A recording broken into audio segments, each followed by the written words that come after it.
Hi everyone, I'm Miss Mud Pie Manners, and I've been doing the videos with your children on the theme of winter and teaching them some manners to go along with it.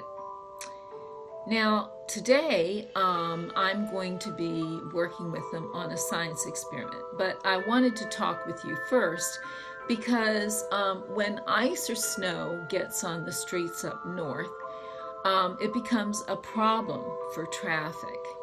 So the machines come out and they put down salt or they put down sand to melt the snow.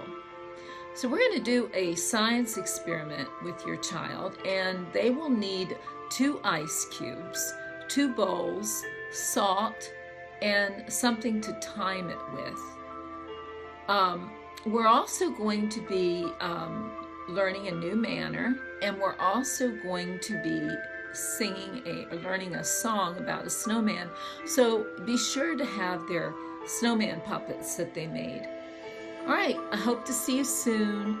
Thank you for coming. Bye.